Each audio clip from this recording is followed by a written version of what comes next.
Good afternoon, Patriots.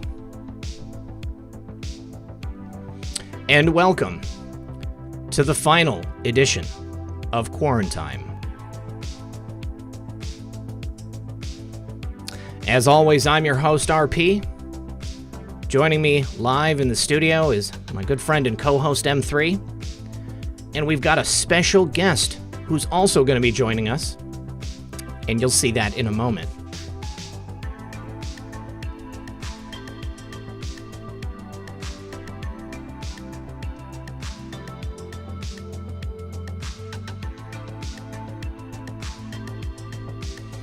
"41 episodes deep. But it's time to open America back up. I want to give a very special thank you to all of the Patriots from across the globe who've took the time out of their day, every day, to hang out with us, have a conversation about what's going on in the world, and hopefully gain a little peace of mind as a result.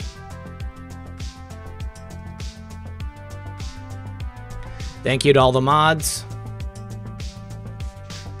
Thank you to everyone here.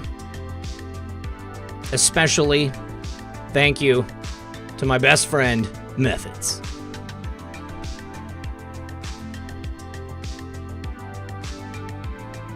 Don't worry, guys. There's more on the horizon. Bigger, brighter, better days ahead. We're not going to leave you hanging. It's time to evolve. All right, gang. Please, everyone, do sit back, relax, grab your popcorn, and we'll be right back after a brief word from our sponsor. Franklin's Finest Coffee is the first ever emergency survival coffee with an actual up to 25-year shelf life. The kit provides a 1-year supply of flavorful Franklin's Finest coffee for one person. It's conveniently packaged in 12 resealable, 60-serving, heavy-duty 4-layer zipper pouches for a total of 720 servings. It's all packaged in a rugged, water-resistant bucket for easy storage, and Franklin's Finest Coffee is the ultimate survival perk, especially for those that drink coffee on a daily basis. Or you can take it camping. It's 100% Colombian, and it's also the perfect item for barter or trade in an emergency. You'll thank us later for that tip. As Benjamin Franklin said, among the numerous luxuries on the table, coffee may be considered as one of the most valuable. It excites cheerfulness without intoxication, and the pleasing flow of spirits which it occasions is never followed by sadness, languor, or debility. All right. Oh, there is my double. That's the one thing I forgot to do.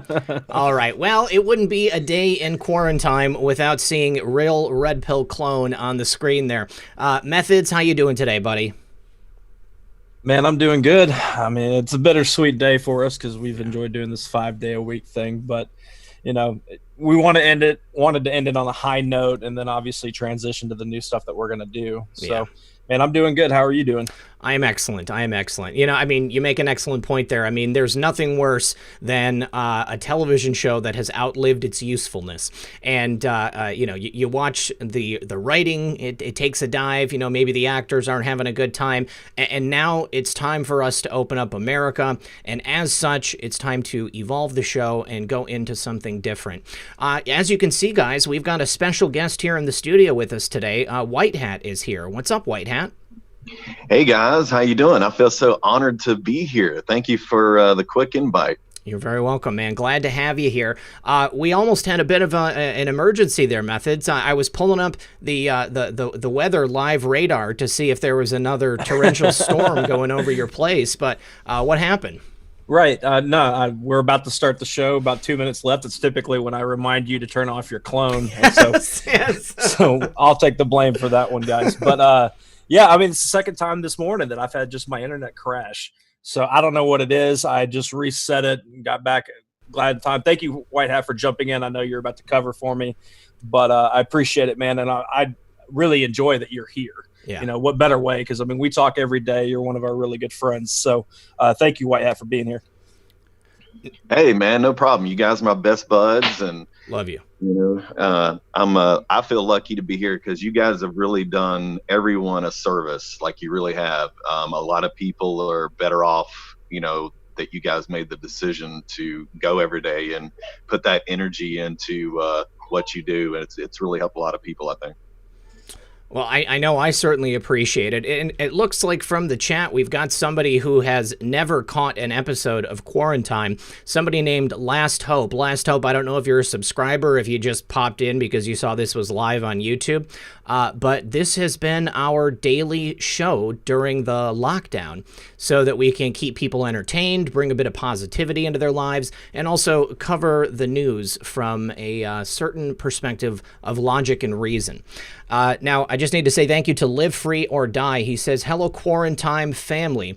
Sure have enjoyed and appreciated these live streams. Thank you, Red Pill 78 and Methods, for all your hard work, keeping us sane during this time. RP, you're a very hard worker. Thank you very much. You know, I feel that I owe it to you guys to do the best job that I possibly can. So I always want to put that best foot forward. And Bill Daly says, proud to have been here from the first show to the last show, as well as all those in between. Great job, RP and M3. Yeah, it has been quite a ride, man. We started this initially when the country kind of, you know, went into lockdown mode. We knew that we were only going to do it for so long, basically, until what was essentially the majority of America opened up again. And now, you know, in most places, it's going to be virtually opened up after Memorial Day. So we figured this way, we're going to have a nice weekend with our families. We're going to get some rest and relaxation and then come back and hit the ground running on Tuesday. And we're going to be here every Tuesday and Thursday, starting at 1:30. We're going to extend the show a little bit of time. It's going to give us some more opportunity to have conversation with you guys and with each other. So we're definitely really looking forward to it. Yeah, 100%. We like because we have to always rush the show because it's just an hour. You know, it runs by really quickly, and so doing it a little bit longer. Also, you know, having it just a couple days a week. I am going to miss people. I'm going to be looking at the schedule, and be like, oh, I can't wait to go on the show. Oh man, it's Monday. You know, that sucks. But no, that gives us more opportunity to do other things. I want Red Pill to also have a life outside of the internet. Yeah. So, you know, I mean, like I said yesterday, you've been doing live streams straight 7 days a week for 2 months. And so, you know, my hat's off to you for it. And you run a majority of this show over on your side of since this is your channel. But with that said, man, I'm excited for the future. I'm excited about what else we're going to be doing. I have a few things in the works that me and you kind of hint at, you know, hence, you know, me talking about getting a computer and all that stuff. I've got to be able to do a lot of different things that I'm not able to at the moment. But with that said, I'm excited for the future. I'm excited for the new show. Absolutely. Just need to say thank you to the Spicy Conservative. Congrats on a great run, guys. Looking forward to new things coming up. Also, Live Free or Die wants me to know that she is a female. When I say dude, I just mean it colloquially, so don't worry. Trump Be Cool says, this show has helped us through the crisis no matter what we were doing. Thanks so much, and see you on the next show. Much love, guys. Wide Awake Vegas says, love you guys. I'll miss the daily quarantine, but sure do appreciate all the time and hard work that RP and M3 spend with us. And the Punisher says, rest in peace, Quarantine. You will be missed. Love you guys. No Cuomo. I love that we've coined that phrase here on the show. Todd Evans says, gonna miss you guys, my brothers from another mother. Really enjoyed the shows from the beginning. Looking forward to the new daytime program starting Tuesday. Yeah, it's going to be a lot of fun. And to Method's point, it also is going to help me to have a couple of breaks in between during the week. Still going to be doing shows on the regular, but I've decided I'm going to be taking Mondays off entirely because, you know, it's summertime now. I've got a lot of stuff that needs to get done, not just in the house, but also outside in the yard. And frankly, I would love to be able to, you know, just to take a full day and do nothing. Just hang out with the dogs, hang out with Real Red Pill Girlfriend. Take it easy, basically. Mark Cartwright says, been watching the show from the beginning. Way past time to show some love. M3, I'll hit your PayPal soon. There you go. Thanks for that, buddy. Appreciate it, Mark. Yeah. And then Untitled 82 says, I don't get to catch y'all live, but I'm glad to be here on the last episode. Looking forward to what the future holds. Most definitely. So, you know, on the note of what the future holds, I'd like to talk about a subject in regards to the country opening up. We've seen a lot of attention paid to Michigan Democrat Governor Gretchen Whitmer and Illinois Democrat Governor Pritzker. Now, they have been famously draconian during this lockdown. I believe that the Attorney General in Michigan just chastised President Trump for not wearing a mask at the Ford factory. He had some interesting comments while he was there. And then also Governor Whitmer refused to open up the state before Memorial Day. So officially, the state doesn't open up until the day after Memorial Day weekend. And during the fact that it's a lockdown, she asked that no one in Michigan go visit their summer homes. You've got the Lower Peninsula and the Upper Peninsula in Michigan. Many people will travel during times like this. They'll go to the beach, they'll go camping, cook outside. And right now, with the lockdown in place, technically, that's not legal. So she told everybody to stay home, and she was actually caught with her governor's entourage, a cadre of 6 cars, including her own, visiting her own summer home. So she's telling the rest of the state, stay at home, shelter in place, while at the same time she's going and doing whatever she wants. Now, on the same token, in Illinois, Governor Pritzker telling everybody that they can't work, not allowing the state to open up for business, he actually shipped Illinois construction workers to his summer home in Wisconsin to have them do renovations and work on the house. This is a perfect encapsulation of the thought process and the mindset of the Dems. It's rules for thee, not for me. They can do whatever they want, and it doesn't matter to them that they are destroying the economies of these states. Right. I mean, hypocrisy at its finest. I mean, we've got, it kind of plays into the point that we know how much these people enjoy power. They enjoy controlling people. They enjoy having that personal life that nobody else can have. It's the kind of things that they've got to brag to each other about, like, oh, well, I'm going to my summer home and let these people, that we survive off of their businesses being a state, the state taxes and all that stuff. So to me, I'm not surprised, but anytime you kind of hear this, you just your morality cringes. You're like, how can you?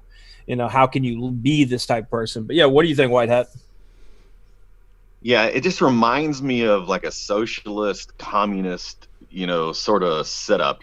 Everyone is poor underneath their feet and they just kind of run everything. And, I just think their days are numbered, though. I think people are waking up, people are seeing what's going on. And I really don't think it's going to last long. Yeah, I've got a really interesting story, too. Another one about Gretchen Whitmer and her going away for the holiday. So, you're going camping, you're going up north to your summer home, if you're lucky enough to have one. And many people have boats, and they have to keep those boats harbored at a marina or a storage lot. And apparently, this is from my mod hog. Apparently, a man came into the marina or whatever it is and demanded that his boat be brought out and serviced and cleaned up in time for Memorial Day weekend. Well, due to the directives of Governor Half Whitmer, that's impossible. They're 3 weeks behind on everything. They weren't allowed to work. They weren't allowed to get everything prepped so that Michigan families could go do what they wanted. And he was told that. He said, since we're 3 weeks behind, there's no way that we're going to get to your boat before we get to all these other people's boats who came in and are trying to get out on the lake too. And he said, well, I am the husband of Governor Whitmer. Does that make a difference?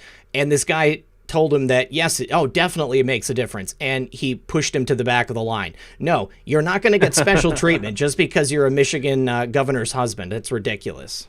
Yeah, I love it, man. And that's what needs to happen, and more people are going to stand up. Yeah, because you see it now. I mean, even with these businesses that are like, okay, I need to open up for my livelihood, and for my employees' livelihood, family, and all that. But they'd be like, then again, I'm going to get sued. I'm going to get put in jail and stuff. So I kind of, there's that balance, and you're seeing more and more people stepping up real quick. But yeah, what was your point? Because I got something else to bring up. Yeah, well, I was going to say, to that point, people were demonstrating in Lansing at the Capitol again this past week. the entire Capitol lawn was filled with barbers and hairstylists, and they were giving away free haircuts on the Capitol lawn. So you know what what the governor did? She had the police go in and hand each of these hairstylists a $1,000 ticket. People were getting misdemeanors for giving free haircuts on the Capitol lawn. And it goes into the idea of the woman in Texas who tried to open her salon, and there was a 77-year-old barbershop owner here in Michigan who opened up his barbershop. They actually stripped him of his license, told him that he couldn't open up, and he took him to court and he won. So he gets the right to open it back up again. So in the way you said that people are starting to stand up, this is the right way to do it. Right, and I caught the really quick presser by Trump just a little bit ago. He just came out, made a statement or two, and then walked out, and now they're having the presser. I don't know if he's coming back or not, but the main takeaway from it is that he's deeming places of worship, houses of worship, to be essential. Mm-hmm. He's going to deem it. He's making it official. The CDC are creating their guidelines to let them know how to open up respectfly in the right way and stuff. So to that point, once again, now we're going to have people being able to go back to church, which is great. But so, yeah, I mean, we're on our way. We're on our way to getting things back to whatever normal we can have, because each year gets a little bit weirder. Absolutely. Let me just do a couple of quick thank yous. Let's see. Mary Contrino, thanks for joining as a member. Chef Dan says, thank you to both of you. You've helped us get through a crazy time. May we never have to do this again. Amen. I hope this is the last time this happens. Berserker Bear Dustin says, thanks Red Pill, Methods, and White Hat, and all Patriots. Larry Giordano says, newly awakened and will miss your daily updates. I was photo editor on the George magazine and didn't figure out what was being given to me. We'll keep following the new show and Red Pill. Still learning. Thank you. Yeah, Larry, we'll still have the 6 p.m. Red Pill news. We're still going to have the Tuesday, Thursday show. And then, of course, we've got Friday and Saturday night live stream, and then Comfy Sunday. So virtually every single day, you'll still have plenty of Red Pill programming. QNN 107 says RP78 and M3, hi from the Scottish White Rabbit, hashtag QAnon. Awesome. Viewer from Scotland. Baby Yoda, he says, looking dapper, my friend, no flannel, best regards. Well, this is typically how I dress in the summer. I do the short sleeve button-up shirts, and I wear plaid as often as I can, but it's difficult to find a flannel that's lightweight enough for the summers here. Baby Yoda, thanks again. Son of a Green Card says, my PayPal keeps saying that I have no internet when I try to send money to both of you. So here's what I was trying to send, plus YouTube slice of the pie. Awesome. Thank you very much, Son of a Green Card. Very generous. Rook Castle says, POTUS tells media he tested positive for being negative. Epic trolling. And Susan still gets no cake. No cake for you, Susan. Jill Forthman, thank you for that. Tricky Hickey 3, the camaraderie between you three is palpable. Thank you for everything. Where we go one, we go all. Yeah, I would have to agree with you there. I mean, I love both of these guys. And White Hat, I know I've told this story before, but I just love telling it.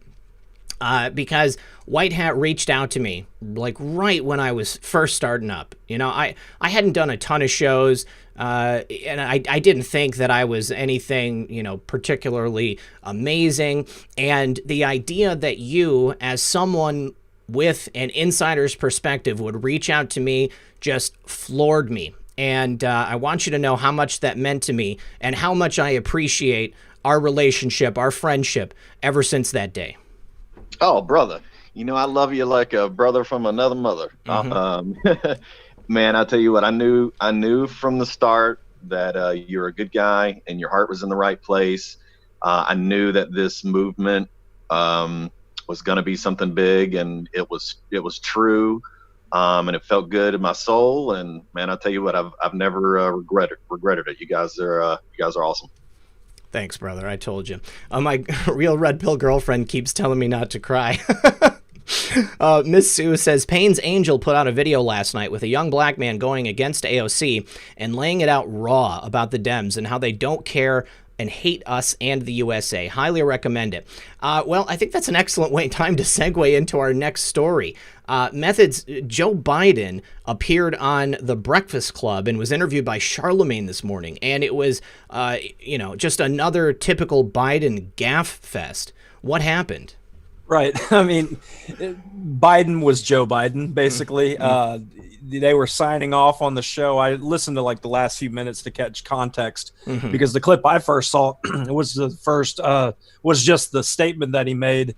But basically, they were finishing. They were told it was the final. They have to end the stream now. So Charlemagne's thanking him, for being on and saying, "Hey, we're going to need you to come to the studio when we get closer to November, when you're in New York, because, we're going to have more questions." And he's referring to, we're going to want to hear more from the Democrat nominee to be able to make the decision and understand Biden more. So it's just basically just an invite.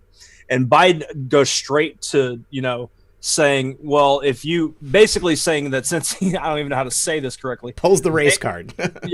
plays the race card, basically saying like, well, you're black, so you should be voting for Democrat anyways, is kind of what I took away from it. And he gets offended. Like, how dare you even consider, or anybody listening, consider voting for Trump? Because, that's been the narrative, that Trump's a racist. Yeah. So the fact that he just said it, and Charlemagne kept himself together pretty well. I've seen him snap on other people before, but he's probably wanting Trump out of office. I think I've heard him talk garbage before. But, yeah, it was a mess. Too. Yeah, it was a mess. Yeah, so Joe Biden, if you have a problem figuring out whether you're for me or Trump, then you ain't of that African-American persuasion. But he says black, and also his use of the word ain't. I thought it was a little patronizing. Joe Biden seriously has this entitled attitude. He thinks that, and it's, and it goes across all Democrats, really, if you think about it. They automatically will attack people if they have a different set of ideas or beliefs, and they assume, this is the hubris, they assume that if you are a person of color, you're automatically going to be a Democrat, and you're automatically going to have that vote in their back pocket. Now, somebody who is a former, I can't remember if he was running for, I think he was a senatorial candidate in Michigan, John James. He put out a blistering video in response, and I just want to play this for you guys because it's the video that I could make because I am not a POC. Vice President Biden, with all due respect, your latest comments are both pathetic and hurtful. Your quote, "If you have a problem figuring out whether you're for me or Trump, you ain't black." Well, I think that in civil discourse, we can have our disagreements on politics, but you challenging me and millions of other people out there on their blackness, descendants of slaves, from you, is some seriously condescending, out of touch bullcrap. You're embarrassing yourself, Mr. Vice President. Should you even be running for president in the Democratic Party that says they're for black people? Do you really believe that black people are owned by the Democratic Party? Do you really believe that a black person who doesn't vote for you is therefore not legitimately black? Have you forgotten that the Republican Party was started in opposition for a Democratic Party that thought it was okay to own people? I am a man, Mr. Vice President. Too many people have died for me to have the right to think and vote for myself. But I wonder if Senator Peters agrees with you. I bet he does. When I get the chance to debate him, I think I'll ask.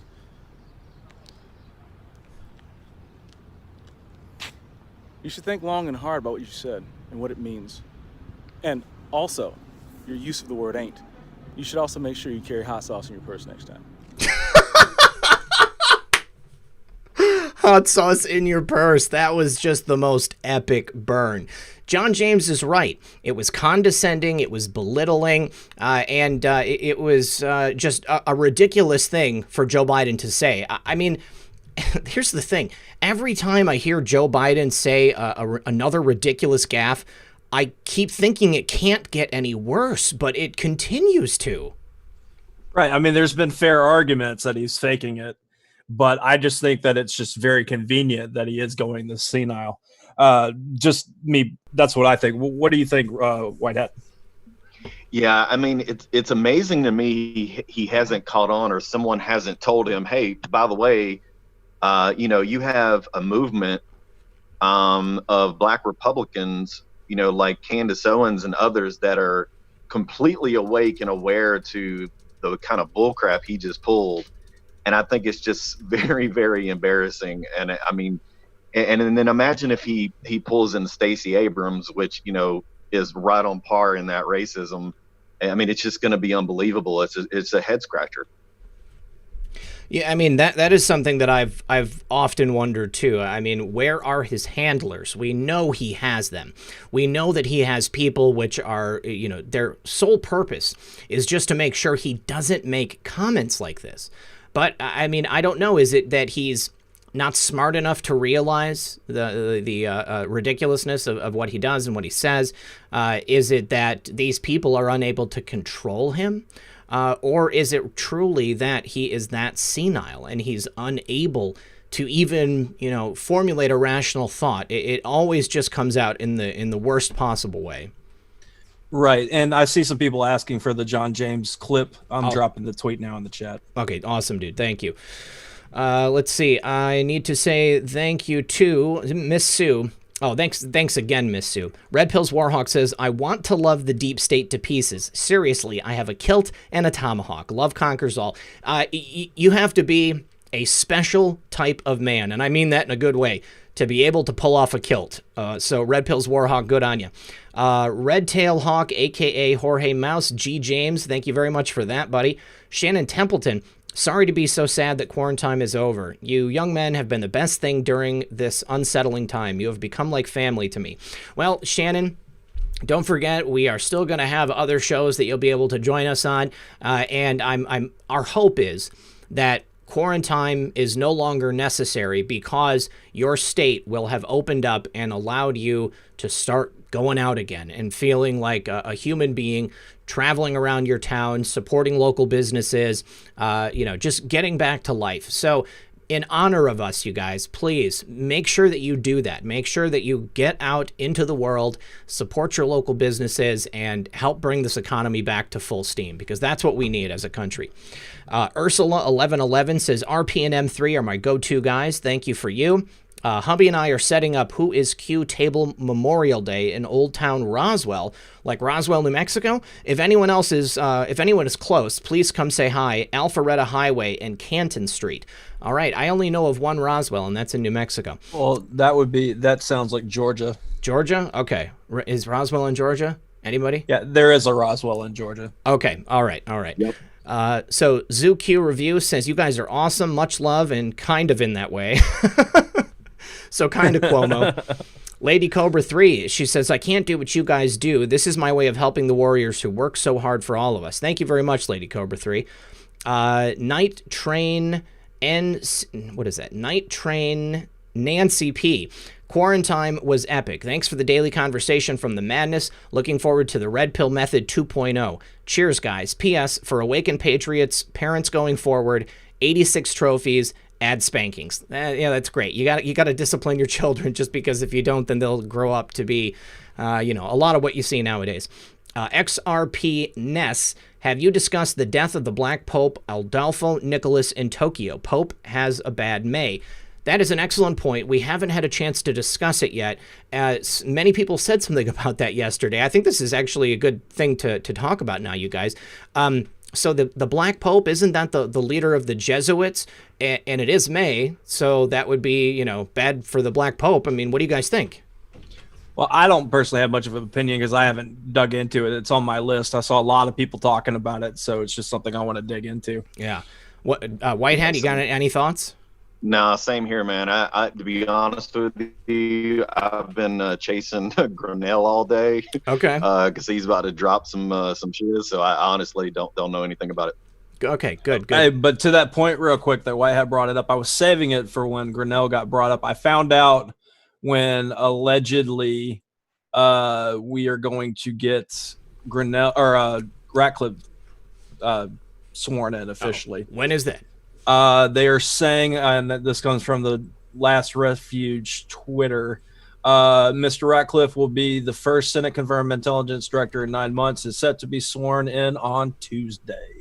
That is good news, guys. Not wasting closer than any we time. thought. Yeah. Right. Well, Grinnell said that.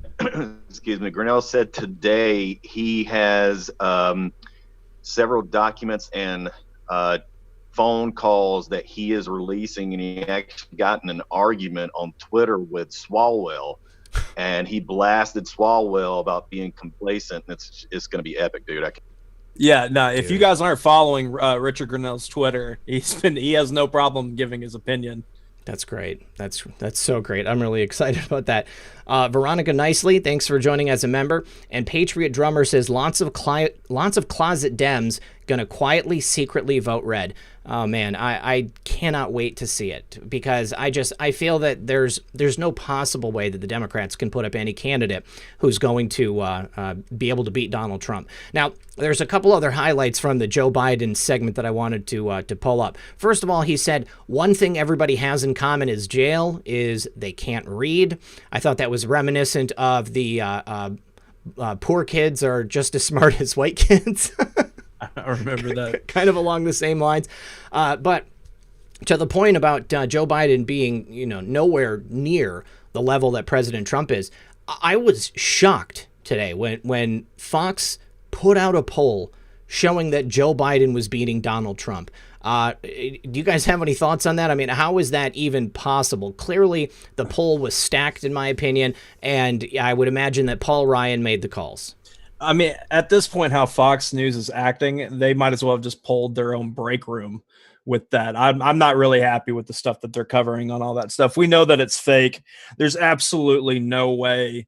I mean, of course, people have been, manipulated to hate Trump so much that they're just going to vote for whoever. Mm-hmm. But come on. I mean, what Biden's doing, these gaffes and all that. So, yeah, I mean, if Fox wants to keep doing that, let them die off with the old guard. I mean, I'm fine with that. I'm gonna start thinking it was like reverse psychology. I'm like, are they trying to tick us off? Like, I mean, they do it on purpose to get us riled up to go vote. I mean, it could be. I mean, they could be attempting to show hypocrisy. But, I mean, I also know that there are holdovers there, never Trumpers working at Fox. So, I mean, they could literally just be trying to psyop us as well. Real quick, guys, I just wanted to say I want everybody to please just keep JoJo K in your prayers. She's going through some stuff right now, and I just want to tell you, JoJo, I appreciate you being here, and I've appreciated all the hard work you've put in helping me keep the chat comfy for the last couple of years. It means a lot. Yeah, this channel, our shows that we do and all that wouldn't be what it is without the mods that we have. Yeah. And, not to leave any of them out, but specifically, JoJo K has been, relentless in keeping it comfy in there and sharing the information, sharing the links. You are this channel just as much as we are. Yeah. So we do really appreciate that. And to that point, we've got about a little over 4,000 people here hanging out with us. I see 1.6 thousand likes. If you guys don't mind clicking that like button on this final show, it feels weird saying this for the last show, man. I know. Yeah. And once again, thank you guys for hitting me up on the PayPal. I really, really appreciate it. Yeah. Thanks, guys. Prayers to you, honey. Absolutely. Yes. And to Method's point, thank you to all of the mods. I see 412 is here. I see Craig Mason is here. I love both of you guys. I love supporting your shows. And I'm looking forward to when we'll be doing additional shows in the future. Another great thing, honestly, for us paring the show down to 2 days a week is it's going to allow me to start going on other people's shows again, which I love to do. I love, to hang out and to have the conversation and not have to worry about all the buttons and all of the direction behind the scenes. It's pretty nice, right, Bill? I'm not going to lie. I bet it is. Let's see. Jeremy Hicks says, keep up the great work, Patriots. Thank you for all you do. Where we go one, we go all. Trump 2020, 100%. And Gino says, say it ain't so. Quarantine is ending. You guys were free therapy from deep state leftist propaganda for 40 days. RP and Methods are my two favorite shrinks. Much love, and I'm looking forward to the new format. Thank you very much, Gino. I appreciate you there, buddy. So the other big story of the day is that the D.C. Circuit Court has basically gone after Judge Sullivan in a major way, because the actions that Judge Sullivan have taken in the Flynn case are absolutely unprecedented, completely unheard of. And they have basically made a landmark ruling to try to force Judge Flynn's hand, which is ironic because his hand has already been forced by the DOJ, but he's just choosing not to go along with it. White Hat, do you have any insight as to what's going on there in D.C. right now with Judge Sullivan in this case? I mean, it's kind of baffling, to be honest with you, coming from a government standpoint. It just doesn't make a lot of sense, other than it looks super political. And I start leaning on, Sidney Powell for information. She was on Dan Bongino's show, and she was talking about it, and she felt the same way. I mean, it just got completely political. He's going against what the Supreme Court had said about 2 weeks ago. It just, really not sure. But I will say, the letter that Sullivan got was pretty interesting, because he has to comply in person pretty quickly.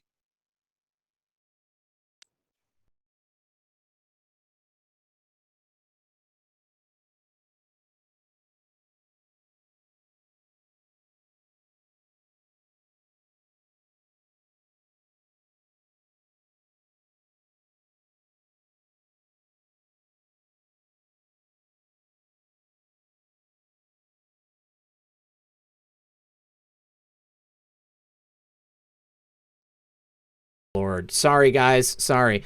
Have you ever heard of a district judge telling the DOJ that he's not going to follow through with their demand? I mean, the DOJ is who brought the charges against General Flynn in the first place.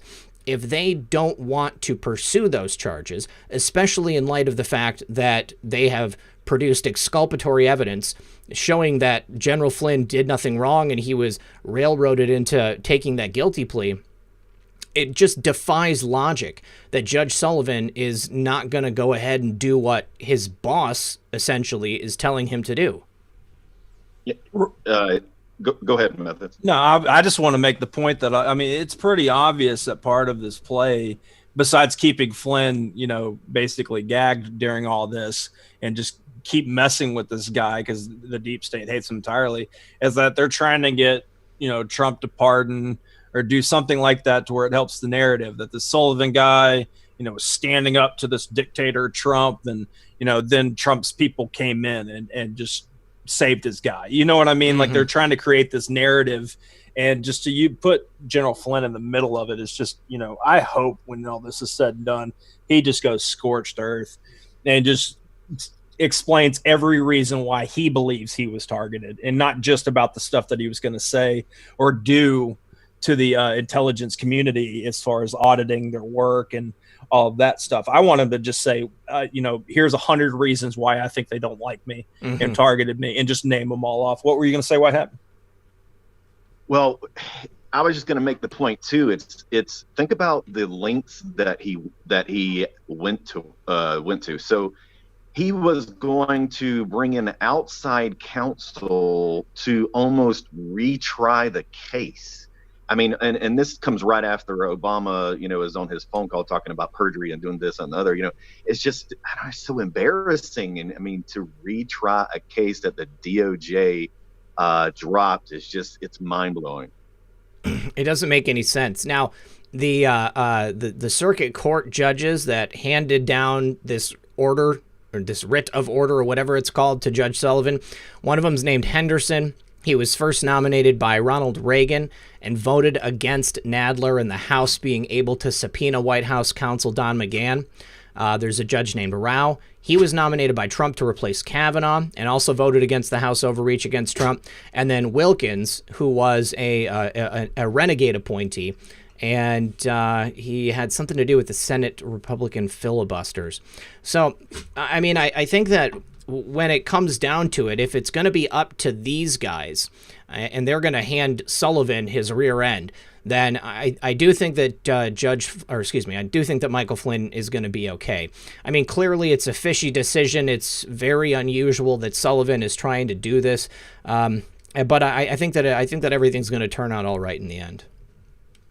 Right. I mean, information's going to come out even more so on what they were doing. Mm-hmm. So it's going to make the case in the public, forum as to why this needs to be dropped.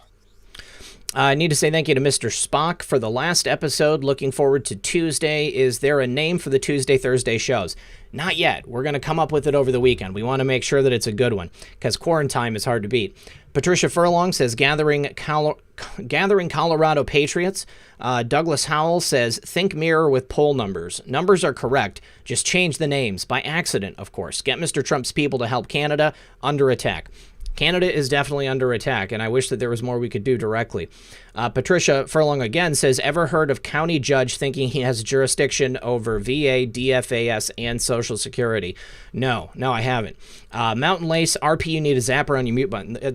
Here's the problem, is that the mute button is just in an inconvenient place. I need to, like, push it back as far as I can because I'll, like, bring my hand over and then it hits it, and then I don't know that it's been hit, and so I just start talking. So and us on this end, we hear him just fine. So Yeah, we have yeah. no idea until the chat definitely lets us know. Yeah. Thanks for keeping us honest. I appreciate it. Can I get an updated count on the viewers and likes as well? Because for a long time it was stuck at 1,700 for me. Now it's been stuck at 3,790 with 1.4 thousand likes for quite some time. And I figure that is probably not right. I also have a clip here I wanted to show you guys from Joe Biden back in, I think this is back in 2008. He admitted that back in 2012, he was almost arrested for trespassing and for following women on a college campus. Incredible stuff here. And this is the apparent Democratic nominee. Let's take a listen. On our political ticker, Barack Obama's running mate playfully admitting he was arrested more than 40 years ago. Biden joked about it in Ohio.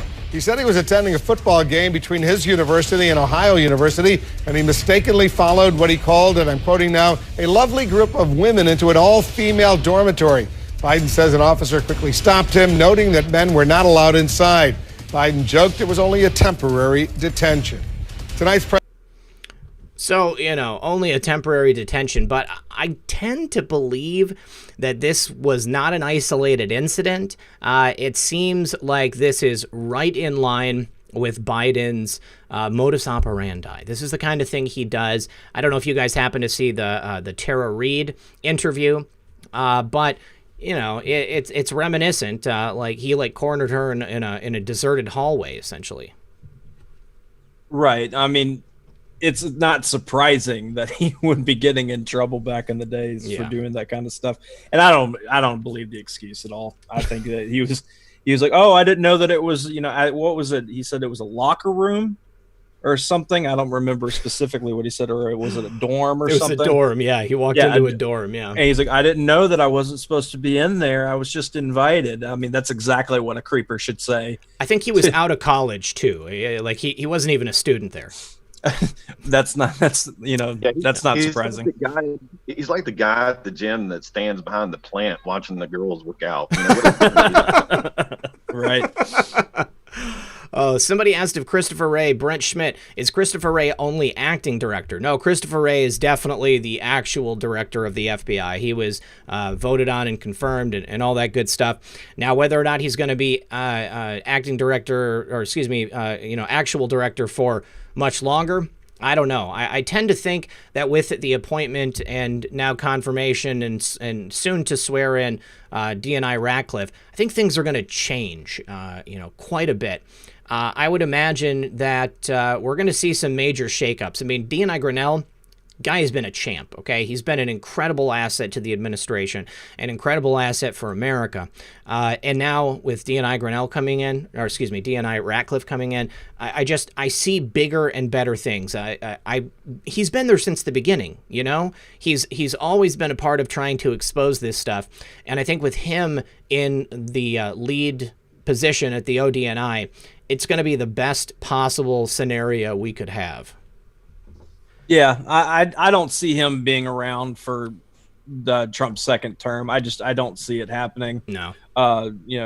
Having Ray go away, there's talking about, Trump's version 2 of his administration. Yes. I would absolutely love. I know that there's a lot of talk of giving it to Flynn.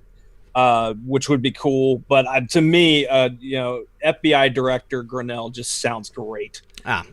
I'm good with that. I would like to see Flynn in another high-level position within the administration. I mean, something closer to the intelligence side rather than the law enforcement side.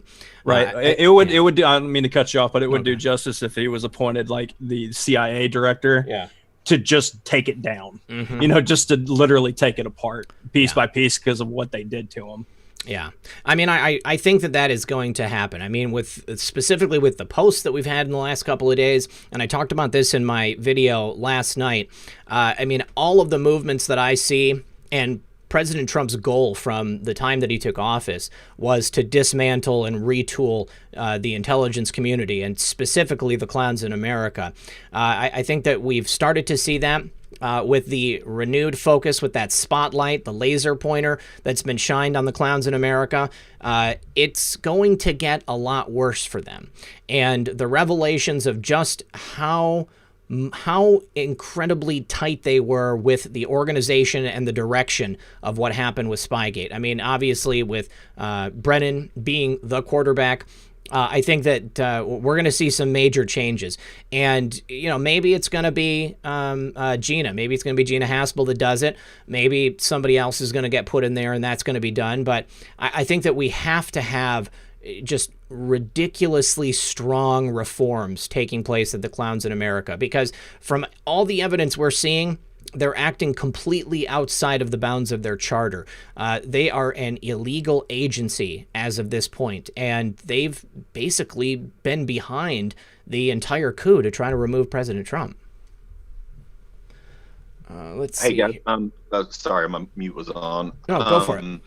I actually think I think you're right. I think Gina is a white hat for sure, but it would be Flynn that would need to come in to actually reform that agency. I don't see Gina doing it, but if Flynn came in, I think it might be in the next administration or Trump's next term. But he would definitely be the one to do it. I would love to see it. I mean, with his experience in intelligence, military intelligence, I could see him at the clowns in America. And like you said, Methods, he would be the perfect one to just go in there and tear it down and rebuild something else. Yeah. Miss Sue says, have you ever thought the reason Durham has not arrested anyone yet is because he's waiting for Flynn to be cleared to testify against them? I think that, yes, that is definitely a piece of that. What do you guys think on there? I think that the timing of this is not, coincidence at all. Mm-hmm. I do agree with that, but I also don't see Durham waiting too long just because of a certain thing when he could do other stuff about that. But I don't know. Like I said, they're digging in all different directions. They're going further and further back, looking at all these things. And then the request by Grassley and Ron Johnson to get the information on all the unmasking stuff that was happening to Trump's administration and to Trump's campaign and all that stuff. That's all under, Durham's purview. And so he's going back further and further, and I'm very interested on how far it goes. And also, I mean, we've got to have more discussion. I know it's been talked about publicly, but more discussion of them targeting Cruz because that's showing that they were just targeting whoever they assumed was going to be a nominee or could be at that time. So there's a lot of stuff that's got to be broken down and all that stuff. But, if that's got something to do with it, then it makes sense. Absolutely. So here's something else that we talked about a little bit, but we didn't go into too much detail. When we got the list of names of people who had unmasked General Flynn, there were two names specifically on there: Deputy Chief of Mission Kelly Degnan and U.S. Ambassador to Italy and the Republic of San Marino John Phillips. Both of them work out of the U.S. Embassy in Italy. Now, that could mean that the plot to take down President Trump and this whole Spygate thing, it could point to a much deeper level of involvement with the Italian authorities. I'm sure you guys remember Giulio Occhionero when I interviewed him, and Neon Revolt read the responses, and then Neon wrote a couple of articles about Giulio. the Italian authorities tried to set Giulio up because he was an Italian citizen who was conservative, had servers in America. They tried to plant the missing HRC emails onto his server, but he was able to prove that it was a frame-up job, and they couldn't get away with it. So, I mean, you look at the close relationship between Renzi and Obama. You look at the fact that the U.S. Embassy in Rome was unmasking General Flynn. You look at Professor Joseph Mifsud. You look at what happened to George Papadopoulos. And then there's the troubling fact that George Papadopoulos is married to an Italian woman, Sophia. I don't know how to say her last name, Mangiana or something like that. But it's actually been like postulated that perhaps she could be spying on George Papadopoulos for the Italian authorities. Like, have you guys ever given this any thought? I mean, I've heard people kind of whispering about it before, but I mean, I don't know that much about Sophia on her own. Right. Well, some people are making the argument or claim that she was asked to and she turned it down. So they were trying to go at it from that angle. But I mean, just with all this stuff talking, and I'm dropping the article that you're referencing in the chat so everybody can have it.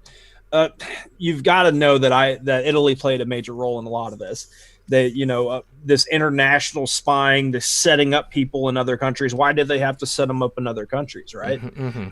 Why did they need to be in certain places? Oh, before you do this, we need you to come and talk to this person, but you're going to have to fly to this country. I mean, it's all setup stuff. So you've got the whole idea of foreign collusion. I know it's been Russian collusion, but just foreign collusion in general with, them accusing Trump of that. And then, even with Ukraine, we're about to have a lot of evidence flood out of actual collusion with foreign entities. Mm-hmm. And it's going to tie into Five Eyes stuff. It's going to tie into all this mess. And so it's going to be intense, but it needs to come out. And I'm not surprised, at all that other countries were getting so involved because they're invested in this. They've allowed for America to, basically fleece the American people for the benefit of all these other countries as well. So they didn't want Trump to win at all. But what do you think might happen? Yeah, I was going to say that was a mouthful, man. It is certainly true, and I agree with 100% of what you're saying, man. Italy's role in this was a lot bigger than I think people realize. And some of the names, like you said, Red, on the list of unmaskings were pretty interesting, like the chief of staff. Mm-hmm. In my opinion, that would have been directly ordered by Obama through that person. I really think we're at the tipping point where we're about to see a lot of these documents and a lot of this information come out. I think it's tied to ongoing investigations at the moment, which is, I think, why you have to pay attention to the timing. But I think pretty much Methods laid it out right on. Well, what's interesting is we just got the initial electronic communication, which officially started the Crossfire Hurricane operation. I talked about this in the video yesterday, and one of the people, the person who apparently brought the information was an officer of the Deputy Chief of Mission for a redacted country. So, I suggested that perhaps it was in like the embassy in Australia, because we know that supposedly Alexander Downer and George Papadopoulos had that meeting, and then Alexander Downer went and told the information to the Americans. He was an ambassador himself at one point in the past, also leader of a party. Yeah, and one other point to just add to this, I don't know if everybody remembers or not, I'm sure a lot of our audience does, but Durham and Barr went to Italy last year. Yeah. So they were already on this trail to understand the situation.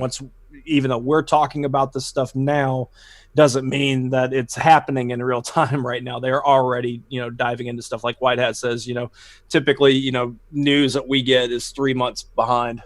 Yeah, most definitely.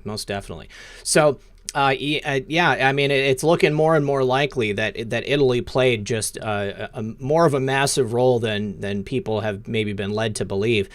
We've been looking at all of these various countries. I know that the UK gets looked at a lot, but I think that that's part of the genius of using Italy, because it's a smaller country. and perhaps the relationships there are a little more fluid, made it easier for Obama with his relationship with Renzi to run all of this stuff through the Italian secret service agencies, whatever they are. So, I mean, that's just a great thought, something to think about. Now, also wanted to discuss Joe Biden's, the people that are supporting him for president. Obviously, Joe Biden has had, well, you know what, guys, we're down to 4 minutes left. I'm not going to get into another story. I just want to say thank you so much to everybody who has supported us here, everybody who's shown up, everybody who's liked the show, everybody who shared the show.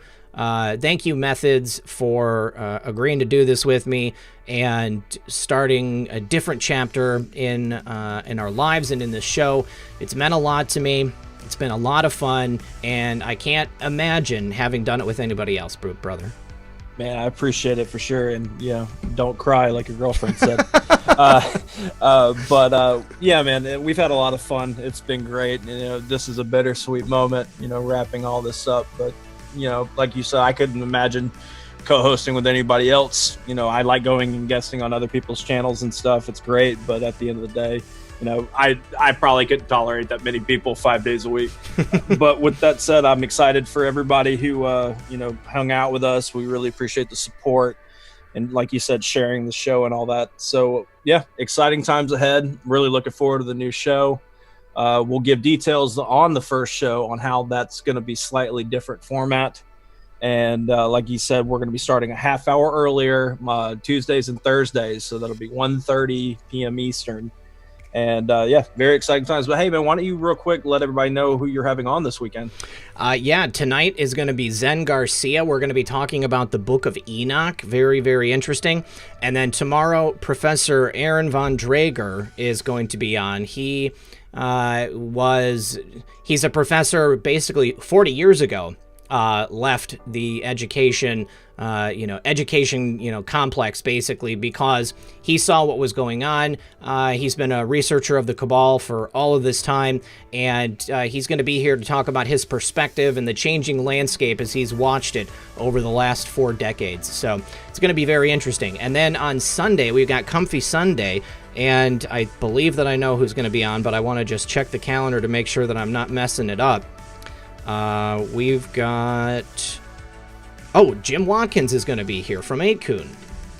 Right, yeah, that's going to be an interesting and exciting conversation. The guy that owns the website where all the stuff's going down for our favorite Anon. So that's going to be an exciting interview.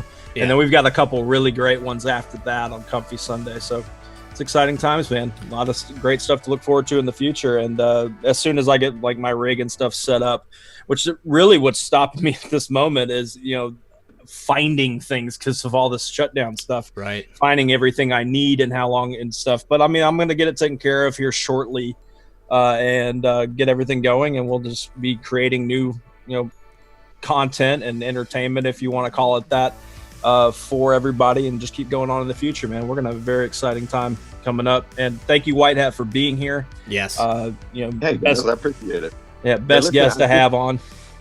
Hey, I do want to say something to the chat there. You guys don't go anywhere. I'm telling you, it's about to be more and more important to listen to Red and to Methods. Here soon, there's going to be a lot of confusing information that's going to come out, and we all depend on them to let us know what's going on. So it more than ever, it's going to be important. And these guys are great. They're doing a great thing, and definitely make sure you're here on Tuesdays and Thursdays for sure. All right, let me just do these last couple of thank yous. EO2 Dave, if the Clowns in America gets shut down, who will the mainstream media get their talking points from? Well, that's the beauty of it. Hopefully, the mainstream media is going to be an independent agency on their own. James Anderson says, hey, Tuesday, Thursday show should be called TNT. TNT with RP and M3. I actually kind of like it. Dana Finkler says HRC is still sacrificing the little ones. What a joke. Justice. It's coming. Don't worry. Bruce Wayne says, RP, can you share a photo of the soft enamel design pin I sent? I will forward profits to you after initial manufacturing cost. 100 pins initial run. Check email from Willow Pet Hotel. Well, yeah, I'll check it out. Elizabeth Cole says Flynn targeted cause ISIS opposition per Powell on Bongino. Definitely got to check it out. Red Pills Warhawk, MSDNC now saying we need context in the Biden Breakfast Club interview. Of course they would. Cynthia Pappas, the MB, the whatever, the you know what brotherhood. Nameless says, thank you, God bless, and Godspeed, Patriots. Much love. Where we go one, we go all. No Cuomo. And Tessie17Q, I love you guys. Thank you for the show. Looking forward to the next stage of Red Pill and Methods.